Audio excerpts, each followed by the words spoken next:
I was pressing mute. I'm not going to get anywhere pressing mute, am I? The first item, good afternoon, and I now know how to press speaker. The first item of business is a statement by Fergus Ewing on modernising and empowering Scotland's inshore fisheries. The Cabinet Secretary will take questions at the end of his statement, so there should be no interventions and interruptions. And I call on the Cabinet Secretary. Fergus Ewing, please. Thank you, Presiding Officer. As always, I am unmuted. Scotland's inshore fisheries are one of our most valuable community assets, and fishers and their businesses contribute significantly to the economic and cultural fabric of our coastal communities. These benefits have cemented the centuries-old bond between the coast, the communities and the families. Currently, there are just over 2,000 Scottish registered fishing vessels, 80% of which are operating in our inshore waters. These 1,600 vessels, most of which are classified as micro-businesses, are made up of a mix of nephrops trawlers, scallop dredgers and creelers and divers, all fishing for high-quality shellfish. Much of this catch is destined for export markets in France, Spain and Italy. In fact, seafood is our second largest export with, for example, £100 million of langoustines alone being exported from the UK in 2018. Two-thirds of the world's langoustine are sourced in Scotland. Its main markets are France, Spain and Italy. To help this diverse sector to coexist and cooperate more effectively, we published an inshore fisheries strategy in 2015. Its key objectives are to improve the evidence base for inshore fisheries, to improve governance and participation of fishers in policy making, and to improve integration with marine planning. We are progressing these objectives through the modernisation of the inshore fleet programme, and a key commitment is to more effectively monitor fishing in inshore waters.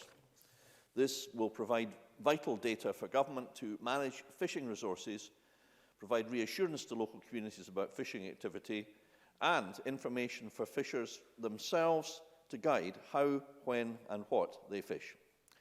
Presiding Officer, following a procurement process undertaken last autumn, I can announce today that Woodson's of Aberdeen Limited are the Scottish Government's preferred supplier to deliver the remote electronic monitoring programme.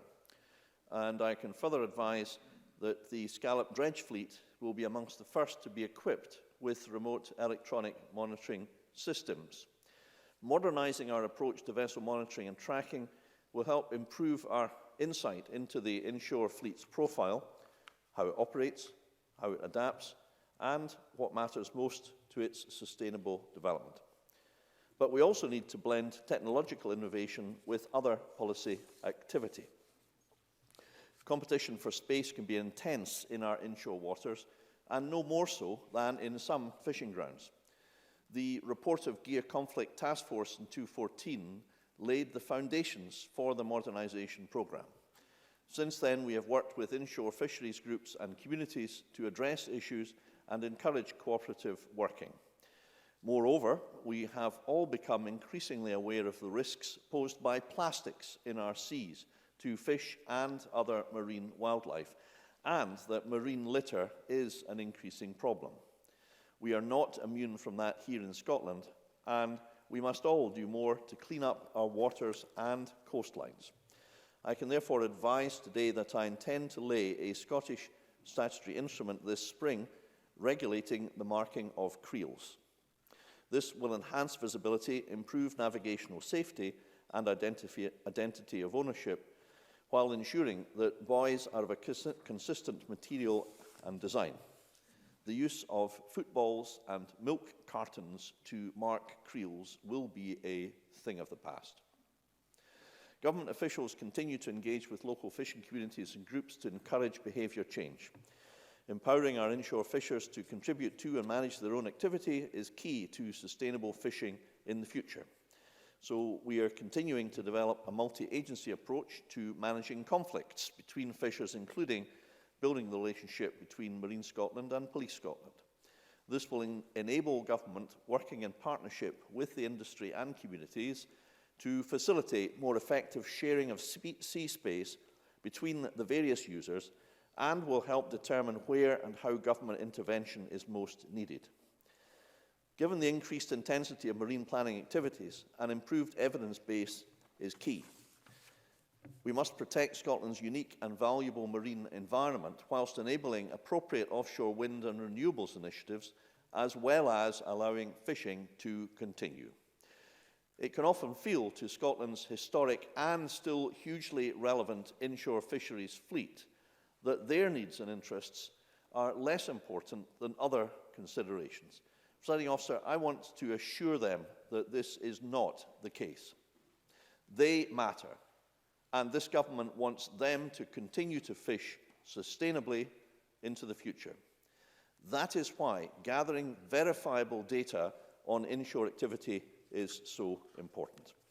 It will give everyone confidence that the right decisions are being made for the right reasons, and it will also allow open dialogue to continue to ensure that compromise on activity in our inshore waters can be achieved. I welcome and appreciate the willingness of the inshore fishing industry to engage in this dialogue and help inform future management. And this dialogue and cooperation has been evident in the Inshore Fisheries pilot programme. The Mull spatial separation trial has seen conflict successfully mitigated. Now in its second year, the lessons learned from Mull will be applied to the Outer Hebrides pilot, where we will also be continuing to develop the prototype low-cost vessel tracking solution. This has been developed through the world-leading Scottish Inshore Fisheries integrated database system led by St Andrews University and funded through the EMFF. This is due to commence soon and will trial a range of behavioural changes, including gear capacity limitation measures. But it's fair to say that less progress has been made with the Inner Sound Inshore Fisheries pilot. Following a further consultation last year, it was still difficult to see where different users agreed on the way forward. However, there were important points of agreement that can be built on. That's why I'm establishing an Inner Sound Local Fisheries Management Advisory Group to design cross-sector participation in the Modernising programme and to open up dialogue between the range of interests in this area. Further details in the way ahead are set out in the consultation outcome report, which I have published today. Communication is key to empowering our inshore fisheries fleet so that they can get more involved in managing activity in inshore waters. That has been a key aim of the regional inshore fisheries groups. The network has been evolving for over a decade, and there are now 5 groups in the network. The role of the chairs of those groups is key, so I'm pleased to advise Parliament today of the appointment of Jennifer Mowat to chair the North and East Group and Simon MacDonald to chair the West Coast Group. Enabling more inshore fishers to engage and to contribute to their local group is key to their sustainability, so I can also announce that we are creating a new online platform at rifg.scot. In closing, Presiding Officer, this is the year of coasts and waters in Scotland.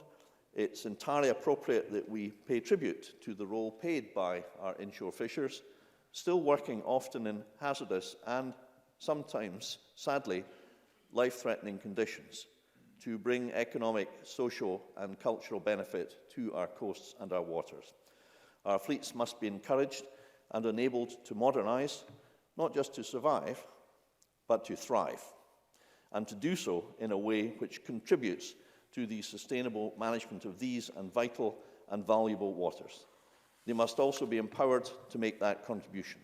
That means providing them with the tools and opportunities to engage and collaborate, but above all, it means valuing them and what they bring in economic, social and cultural benefit to our coastal communities. This government remains committed to doing just that. Thank you.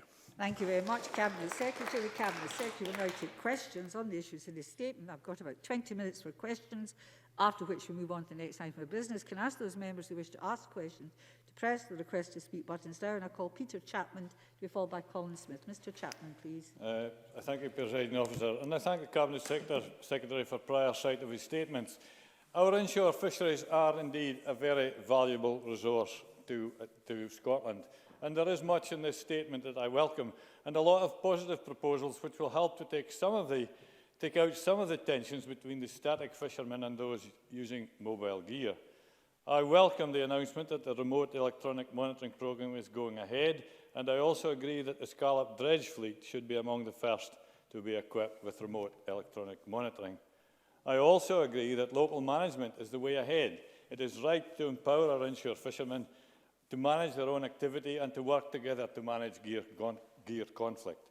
However, the industry was promised an inshore fisheries bill, and I just wonder if this is yet another broken promise. So, Presiding Officer, this statement is long on expectations, but short on detail and silent on funding. So can the Cabinet Secretary outline what funding will be in place to support these initiatives to be completed successfully? Cabinet Secretary. Yes, on funding, we are already taking steps to improve the vessel monitoring, as the statement laid out, via the £1.5 million commitment to modernisation of the inshore fleet. So that funding was in place, indeed, prior, obviously, to the tender process. We have committed to further legislation, subordinate legislation. I just alluded to the identification of creel markings, which I referred to, and that will be brought forward fairly soon. We have also issued last year a discussion paper, and we intend to, following completion of the analysis of the responses to that, to bring forward a consultation paper in around the first half of this year. We have no plans prior to the outcome of that consultation paper to proceed with legislation. I do think that it's right not to proceed with legislation until one has the best possible way forward and consensus. I'm heartened, Presiding Officer, at the support that Mr Chapman expressed for the main components of the speech. I think that does show that there is a recognition across the Chamber of the value of the excellent work our inshore fishers do, and I'm happy to work with Mr Chapman to build on that consensus going forward. Colin Smith, followed by Maureen Watt. Thank you very much, Presiding Officer, and can I thank the Cabinet Secretary for advance sight of his statement and a number of the measures within that statement that I very much welcome. Presiding Officer, though, the Cabinet Secretary states competition for space can be intense on our inshore waters, and in particular our fishing grounds, and he also states that the modernisation programme will help guide fishers, and I quote, how, when and what they fish. But the statement doesn't really address the question of who can fish and where. Resolving this conflict is clearly key to protecting and enhancing our inshore marine environment. So, for the benefit of any doubt, can the Cabinet Secretary say what exactly is his view on the issue of re-implementing a 3-mile limit, or indeed any other form of comprehensive spatial management measure? And if he doesn't support such measures, can he say what type of government intervention he has in mind if local management doesn't resolve the gear conflict that we see so often in our communities? Cabinet Secretary. Well, as I said in my statement, and I think I made this explicit, we do think that local fisheries management on a regional basis is the best way to deal with these matters. And the reason for that is that who better to reach agreement about these often complex matters than the people involved themselves. And I do think that the work of the regional inshore fisheries groups is excellent. I met the leaders of them just in the last few weeks. Some of the areas represent exemplars about working together to resolve issues by agreement. Yes, there are areas of conflict, but my understanding is that gear conflict, for example, is relatively rare. There are issues such as areas such as the Inner Sound, where it was not possible to reach agreement. However, I do believe that the installation of REM in scallop dredgers, and we aim to apply it first to scallop dredgers, and hopefully complete that installation to around 114 scallop dredgers, 20 of whom or thereabouts already have the equipment by around the end of this year. I'm trying to word this somewhat carefully, give myself just a little wriggle room, but weather permitting, training permitting, other things permitting, we hope that the scalpers will be equipped with that. Now, once that happens, Presiding Officer, I'm sorry for the length of this answer, but it's a very important question that's been asked, then that really, I think, will substantially change, if not transform, the dynamic, because we will know where the vessels are and we will know what they're doing. And that means there is clarity. There is objectively verifiable facts. And the absence of that has led to controversy and difficulty and unnecessary conflicts, which are very difficult to resolve. So REM, I think, is a pathway, Presiding Officer, to solve these problems. I apologise for the length of that answer. I appreciate this is technical, but I would appreciate shorter questions and answers to allow all members to get in. Maureen Watt, followed by Finlay Carson. Thank you, Presiding Officer. The Cabinet Secretary mentions in particular gear conflict as an issue which continues to create tension and real economic problems for many skippers with the loss of valuable equipment. We know that intentional actions which amount to potentially criminal offences is very hard, if not impossible, to prove. So what more can be done to protect the interests of the micro businesses which make up the fishing fleet in many inshore waters? Cabinet Secretary. Yes, Ms Watt is quite right to point to this issue, although I do believe it is a minority of cases where there is conflict. But where there is conflict, it can be very difficult, very intense, and also cause economic loss and hardship to many very small businesses. So she is absolutely right. I'm pleased that, that in the north and the east coast, a representative of the SWFPA presented on a harmonised cooperation of fishing effort in the north east, and a series of meetings with Marine Scotland present as a neutral observer has met 4 times in the last 6 months. So in her own part of Scotland, we are seeing progress, and further REM will enable us to, I think, make very substantial progress in resolving some of these conflict issues or preventing them from arising in the first place. Finlay Carson, followed by Kenneth Gibson. I'd like to apologise for having to leave straight after this question, and I thank the Deputy Presiding Officer for allowing me to do so. I too broadly welcome the actions announced, and equally importantly, the recognition that Scotland's hugely important inshore fisheries fleet feel that their needs and interests are less important than other considerations. What assurances can the Cabinet Secretary give hard-working fishermen in Galloway that their interests will be his government's top priority when it comes to planning activities such as offshore wind, and ensure he will not allow the lights to go off in our rural coastal communities? Cabinet Secretary. Well, Mr Carson raises a very fair point, and around the coast there is concern, it's quite true to say, amongst some fishing communities and some fishers in particular about offshore wind. And we therefore have taken steps to ensure that there is cooperation and discussion and meetings between offshore wind developers to ensure that their plans are developed in such a way that takes account of the needs of fishing. After all, fishers were there first. And it is very important in places like Galloway that this consultation should be seen as meaningful, so that, in other words, it leads to a modus operandi which will allow fishing to coexist with offshore wind. I think there is enough space involved, but there are difficulties. I have been involved without going into the details, Presiding Officer, it would take too long, but we are well aware that this is an issue, and I'm grateful for this opportunity to reaffirm our determination to make sure that the interests of fishers are properly and fully considered in relation to offshore wind development. Kenneth Gibson, followed by Lewis MacDonald. Thank you, Presiding Officer. I welcome the modernisation and empowerment of Scotland's inshore fisheries. Can the Cabinet Secretary advise the Chamber what its impact will be on the coastal fishing communities of the Clyde? Cabinet Secretary. Well, I think around the coast the impact of these measures will be positive. I was actually delighted that representatives of Clyde Fishermen's Association very much welcomed the REM, as indeed did the whole inshore fishing sector. I think that's a very positive step. I think Mr Gibson is absolutely right to raise this and choose to raise this important issue, because the Clyde sees some of the most congested waters, because obviously the busy shipping lane of ferries, as well as other activity, recreational activity. So the fishing grounds surrounding the Clyde, I think, do raise some of the most thorny issues. And I just want, again, to reaffirm my admiration for the work of the Clyde Fishermen's Association, Elaine White, Kenny McNabb and others. And we work very closely with them to make sure that the interests of their members are respected and fostered. Lewis MacDonald, followed by Emma Harper. Secretary, what assessment he has made of the cost to creelers of the new regulation he plans requiring standard government-approved marker buoys, and what, if anything, does he propose to do about mitigating that cost? Cabinet Secretary. Well, Mr MacDonald does raise an important issue. Obviously, this will be dealt with more fully in the course of the statutory instrument, and I would expect that the relevant committee may well wish to take evidence on this, although that's a matter for them. Obviously, the attached memoranda to the statutory instrument will set out fully the estimated financial cost. Suffice it to say, we're talking about markings here.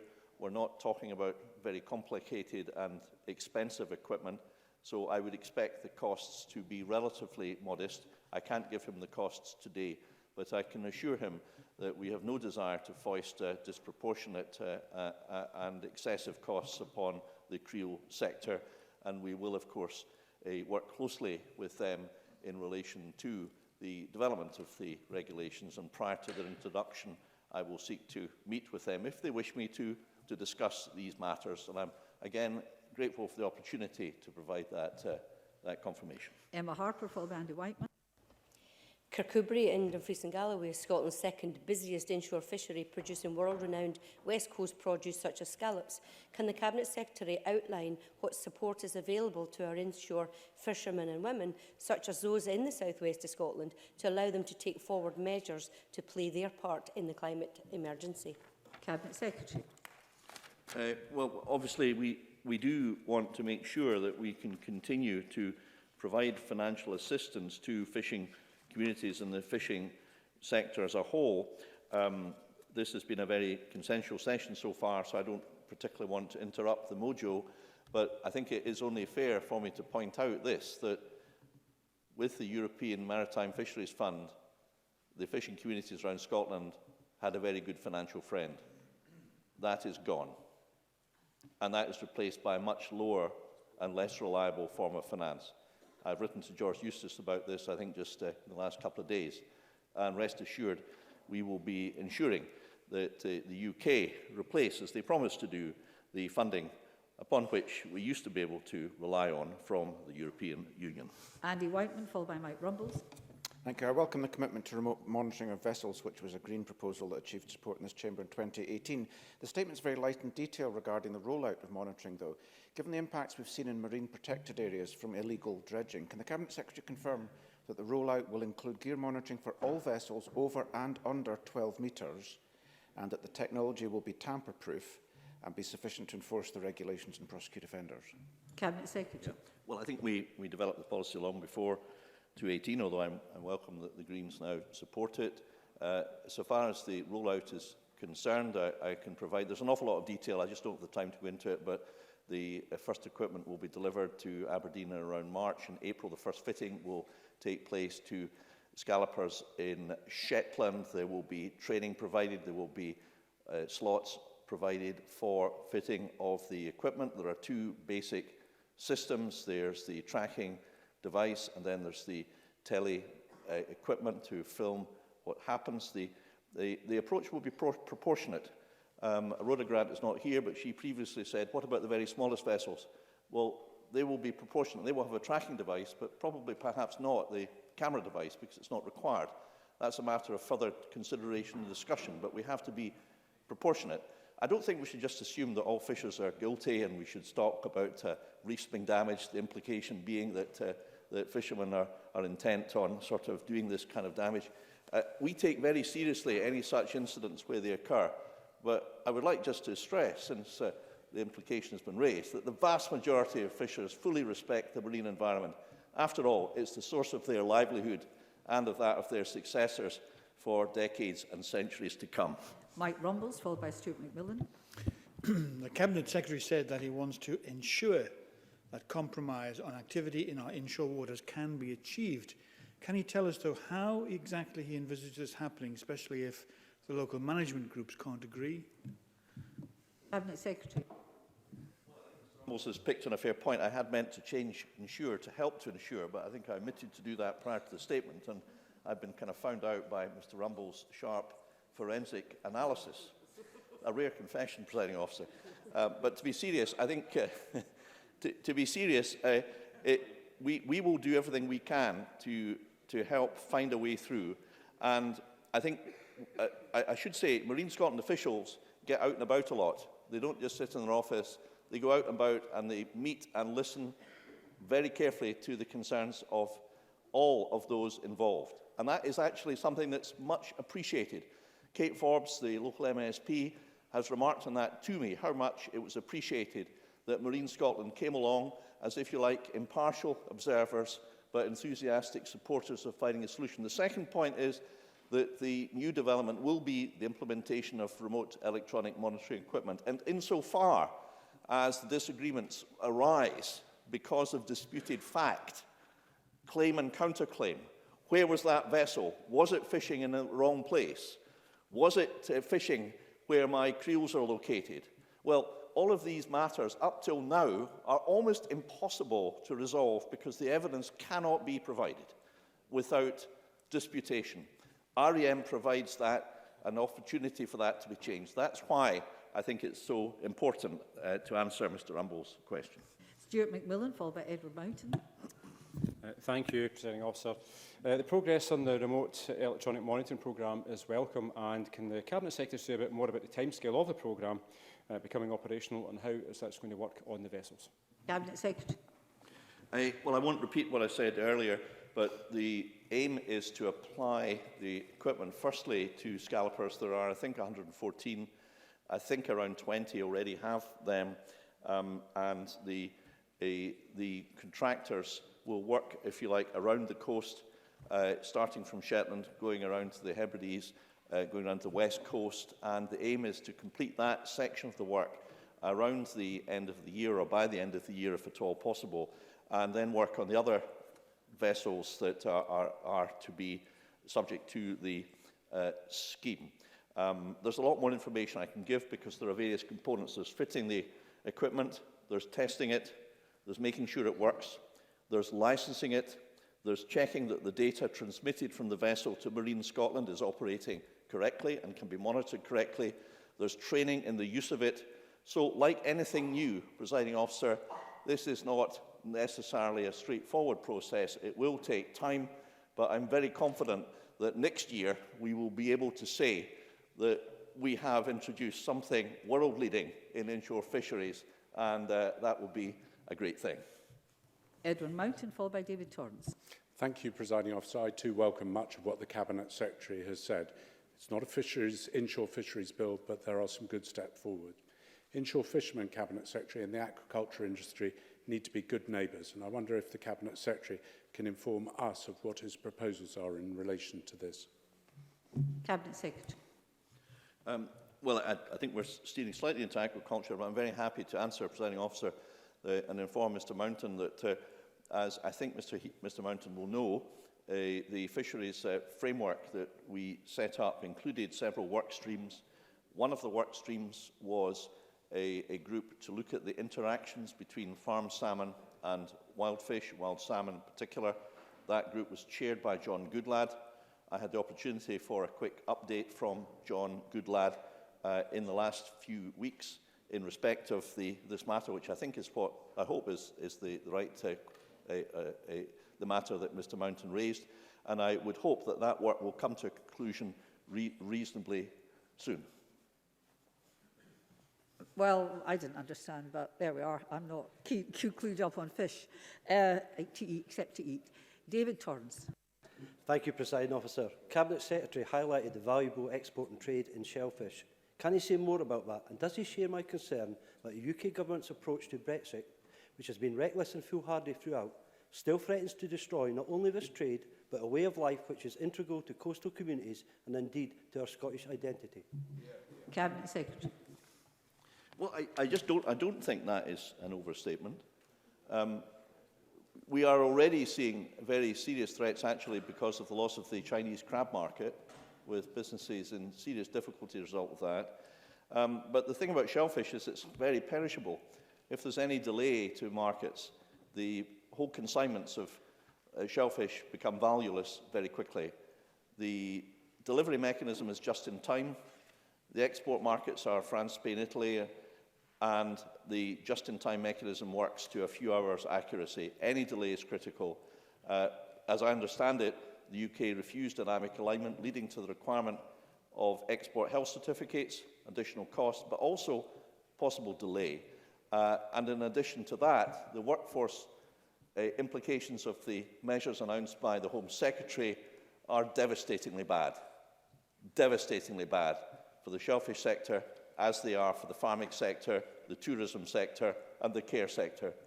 So I'm afraid they face a kind of perfect storm at the moment, and therefore I would take this opportunity to renew our calls to the UK Government to think again about these Brexit proposals. Thank you very much, Cabinet Secretary. That concludes questions on the statement.